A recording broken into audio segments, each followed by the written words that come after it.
आज हम करेंगे रिव्यू एक्सरसाइज 1। इसका क्वेश्चन नंबर 1 हमारे पास MCQs हैं। सबसे पहला MCQs है कि √7 इज़, ये क्या है? तो ये हमारे पास इरेशनल नंबर है। क्यों?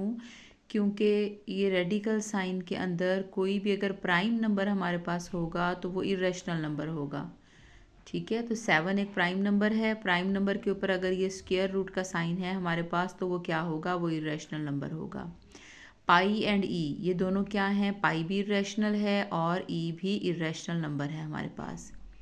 फिर हमारे पास if n is not a perfect square then √n is, तो √n क्या होगा? तो √n इंटीजर होगा, क्योंकि ये उसने नहीं बताया कि वो n जो है वो प्राइम नंबर भी हो सकता है और प्राइम नंबर नहीं भी हो सकता। यानी अगर परफेक्ट स्क्वायर नहीं है तो यहाँ 3 भी हो सकता है, यहाँ 7 भी हो सकता है, 8 भी हो सकता है यहाँ पे। ठीक है, तो इसलिए कोई भी नंबर परफेक्ट स्क्वायर के अलावा जो होगा उसका आंसर हमारे पास क्या आएगा? इंटीजर आएगा। फिर √3 प्लस √5, अब देखें ये भी प्राइम नंबर है। प्राइम नंबर के ऊपर रेडिकल साइन तो इरेशनल नंबर हो गया। प्राइम नंबर के ऊपर रेडिकल साइन ये भी इरेशनल नंबर हो गया। इरेशनल नंबर में इरेशनल नंबर ऐड करेंगे तो आंसर भी क्या आएगा? इरेशनल नंबर आएगा हमारे पास। For all x belongs to R x is equal to x, तो ये प्रॉपर्टी जहाँ x के ही इक्वल होता है ये हमारे पास क्या कहलाती है? रिफ्लेक्सिव प्रॉपर्टी कहलाती है। अगर a b और c तीनों हमने रियल नंबर से लिए हों और a is greater than b and b is greater than c, this implies a is greater than c, तो इस प्रॉपर्टी को क्या कहेंगे? ट्रांजिटिव प्रॉपर्टीज़ कहेंगे। फिर है हमारे पास 2 की पावर x मल्टीप्लाइड बाई 8 की power x is equal to 64, तो हमने x की वैल्यू फाइंड आउट करनी है। ठीक है, आंसर इसका 3/2 है। वो कैसे है वो हम आगे बताते हैं। 2 की पावर x, 8 को क्या लिख सकते हैं? 2 की पावर 3, यानी 2 को अगर 3 टाइम्स मल्टीप्लाई करें तो 8 आता है हमारे पास, इज इक्वल टू 64। 2 की पावर x मल्टीप्लाइड बाय 2 की पावर 3 को x से मल्टीप्लाई किया तो 3x इज इक्वल टू 64। अब बेस सेम हो तो हम पावर्स को ऐड कर सकते हैं, तो बेस हमने एक ही दफ़ा लिखी और पावर्स हमने इसकी ऐड कर ली। 64 को लिख सकते हैं 2 की पावर 6। अब बेस सेम है तो पावर्स को हम इक्वल लिख सकते हैं। ठीक है, अगर 2 की power this is equal to 2 की पावर दिस है तो इसका मतलब ये दोनों नंबर्स जो होंगे ये सेम होंगे हमारे पास। इन दोनों को हम इक्वल लिख सकते हैं। यहाँ से 3x प्लस x कितना आ जाएगा? 4x इज इक्वल टू 6 आ जाएगा। 4 को इधर ले जाएं, डिवाइड हो जाएगा। इसे 2 से सिंप्लीफाई करेंगे, लोएस्ट फॉर्म में लिखेंगे तो ये 3/2 हमारे पास आंसर आ जाएगा। तो ये हमारे पास आंसर था। उसके बाद है हमारे पास let a b belongs to R then a is equal to b and b is equal to a, ये प्रॉपर्टी क्या कहलाती है? ये हमारे पास कहलाती है सिमेट्रिक प्रॉपर्टी। नेक्स्ट MCQ पे चलते हैं। ये हमारे पास √75 प्लस √27, तो इसका आंसर क्या है? 8√3 है। कैसे है? 75 को लिख सकते हैं 25 मल्टीप्लाइड बाई 3, 27 को लिख सकते हैं 9 मल्टीप्लाइड बाई 3। दोनों के ऊपर अलग अलग रेडिकल साइन अप्लाई किया, इसके और 9 के ऊपर भी अलग किया, √3 के ऊपर भी किया। अब 25 का अगर स्क्वायर रूट लें तो वो 5 आता है, 5/√3। 9 का स्क्वायर रूट लें तो वो 3 आता है, 3/√3। इस वाली टर्म में भी √3 है, इसमें भी √3 है। दोनों में से √3 कॉमन ले लेंगे। यहाँ क्या बचेगा? 5, यहाँ क्या बचेगा? +3, तो ये हमारे पास आ जाएगा 8/√3 के इक्वल। नेक्स्ट है the product of this and this, इन दोनों का प्रोडक्ट करें तो इसका आंसर हमारे पास क्या आता है? इन दोनों का प्रोडक्ट अगर करें तो ये हमारे पास ये वाला फॉर्मूला है कि एक दफ़ा a-b और एक दफ़ा a+b, यानी टर्म सेम है लेकिन हमारे पास ये माइनस और प्लस का डिफरेंस है, तो ये किसके इक्वल आएगा? a² माइनस b², यानी फर्स्ट टर्म का स्क्वायर माइनस सेकेंड टर्म का स्क्वायर। 3 का स्क्वायर कितना हो जाएगा? 9। यहाँ ये स्क्वायर रूट स्क्वायर से कैंसिल हो जाएगा, बाकी रह गया 5, तो 9 - 5 का आंसर क्या आ गया? 4 आ गया। 4 को क्या लिख सकते हैं? 4/1 लिख सकते हैं, यानी ये हमारे पास क्या होगा? रैशनल होगा। रैशनल की डेफिनेशन भी यही थी कि कोई भी नंबर जो p/q की फॉर्म में, यानी ऐसे फ्रैक्शन की फॉर्म में लिखा जा सके, p/q में लिखा जा सके, वो हमारे पास रैशनल नंबर कहलाता है। तो देखिए 4 को हम लिख सकते हैं 4/1, यानी p/q की फॉर्म में लिखा जा सकता है, तो इसलिए ये हमारे पास क्या होगा? रैशनल नंबर होगा। क्वेश्चन नंबर 2 है हमारे पास कि हमारे पास a, b और c जो हैं वो हमारे पास वैल्यूज़ गिवन हैं, हमने इसको वेरीफाई करना है। ठीक है, ये हमारे पास फर्स्ट पार्ट इसका है जिसे हमने वेरीफाई करना है, ये दिया हुआ है। इसमें जस्ट हमने वैल्यूज़ पुट करनी है। a की वैल्यू बी की जगह 5/3, सी की जगह 7/5। ए बी यानी दोनों मल्टीप्लाई हो रहे हैं, ए और बी की वैल्यू मल्टीप्लाई हो रही है, प्लस ए और सी की वैल्यू मल्टीप्लाई हो रही है। अब 3/2 इनका एलसीएम लेंगे, 15 आ जाएगा। ये हमारे पास 25 + 21, और इन दोनों को मल्टीप्लाई किया, 5 3 = 15, 3 2 = 6, 7 3 = 21, 5 2 = 10। इसको आप कैलकुलेटर से सॉल्व कर लें, 46/15 आ जाएगा। इसका एलसीएम क्या आएगा, 30 आ जाएगा, और ये हमारे पास 75 + 63 आ जाएगा। ठीक है, इन्हें मल्टीप्लाई किया तो 138/30, 138/30। लोएस्ट फॉर्म में जब लिखा तो 23/5 यहाँ आ रहा है, 23/5 ये आ रहा है, तो दोनों साइडें हमारे पास इक्वल हैं, हमने इसको प्रूव कर दिया। अच्छा, नेक्स्ट हमारे पास ये है, सेम वही, ए की वैल्यू, बी की वैल्यू, सी की वैल्यू, यहाँ ए सी दोनों मल्टीप्लाई हो रहे हैं, बी सी दोनों मल्टीप्लाई हो रहे हैं। इनका पहले हम एलसीएम लेंगे, एलसीएम लेने के बाद इसको 7/5 से मल्टीप्लाई करेंगे। यहाँ पहले मल्टीप्लाई करेंगे, मल्टीप्लाई करने के बाद इनका एलसीएम लेंगे, तो दोनों का आंसर हमारे पास 133/30 आ रहा है, इक्वल आ रहा है। तो हमारे पास ये पार्ट भी इस तरह से प्रूव हो जाएगा। क्वेश्चन नंबर 3 भी सेम ही है हमारे पास। अगर ए बी और सी की वैल्यूज़ दी हुई हैं तो वेरीफाई करें the associative property of real numbers with respect to addition and multiplication. पीछे हमें बता दिया था कि हमने किसको इक्वल डिस्ट्रीब्यूटिव प्रॉपर्टी पीछे बता दी गई थी। यहाँ उन्होंने सिर्फ आपको ऐसे बता दिया है कि एसोसिएटिव प्रॉपर्टी एडिशन की और एसोसिएटिव प्रॉपर्टी मल्टीप्लिकेशन की।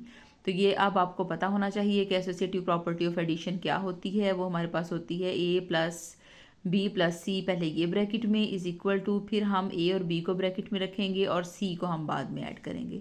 तो हम दोनों साइडों को वैल्यूज़ रख के हम वेरीफाई करेंगे कि ये हमारे पास प्रूव होती है या नहीं होती। a b और c की वैल्यूज़ रखी, यहाँ भी a b और c की वैल्यूज़ रखी। यहाँ पहले b और c को ऐड किया तो आंसर ये आ गया। यहाँ a और b को पहले ऐड किया तो आंसर हमारे पास ये आया। उसके बाद इनका भी एलसीएम लिया, 67/12 आ गया। इनका भी एलसीएम लिया तो 67/12 आ गया। तो ये हमारे पास दोनों साइड्स जो हैं ये इक्वल आ गई हमारे पास। उसके बाद एसोसिएटिव प्रॉपर्टी ऑफ मल्टीप्लिकेशन भी थी।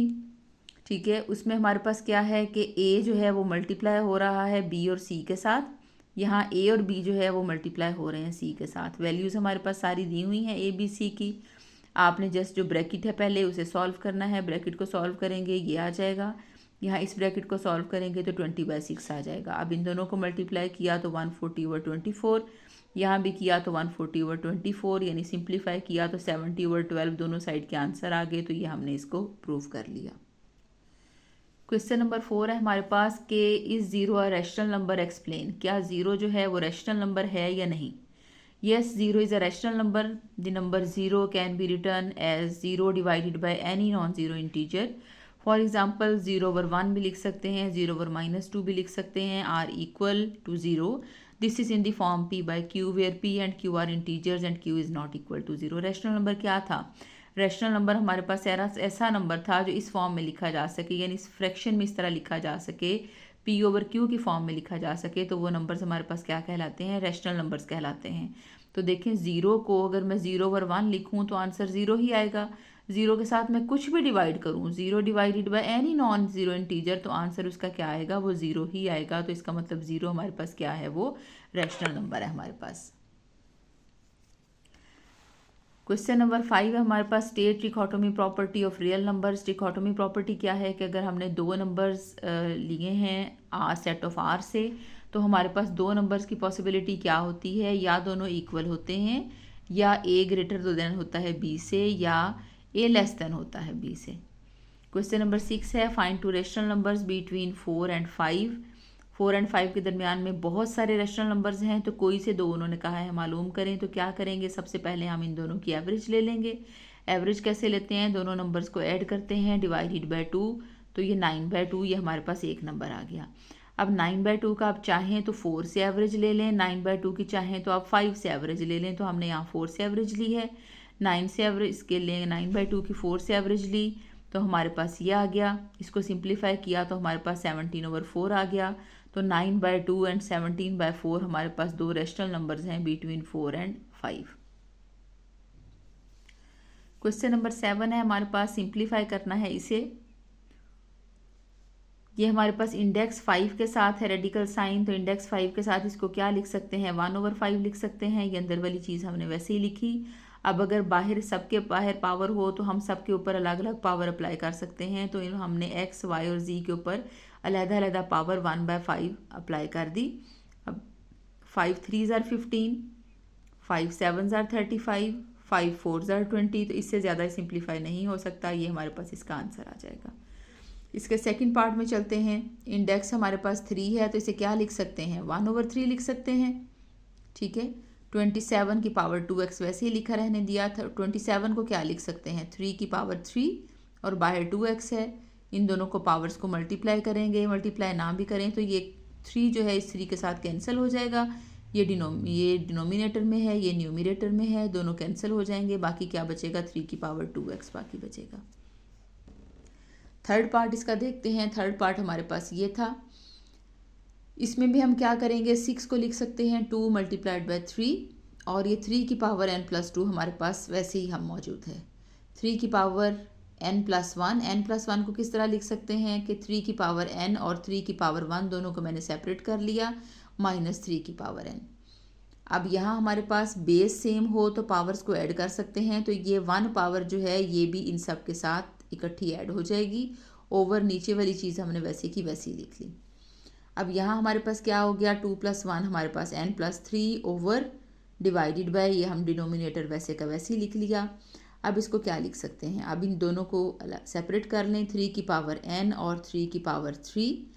अच्छा, अब देखें ये सारी चूँकि मल्टीप्लाई हो रही है, ये एक ही टर्म है। इस सारी टर्म में हमारे पास 3 की पावर n जो है हम उसे कॉमन ले लेते हैं। नीचे हमारे पास 2 टर्म्स हैं, एक हमारे पास टर्म ये वाली है और एक हमारे पास ये वाली है। इन दोनों टर्म्स में हमारे पास 3 की पावर n मौजूद है। हम 3 की पावर n जो है वो कॉमन ले लेंगे।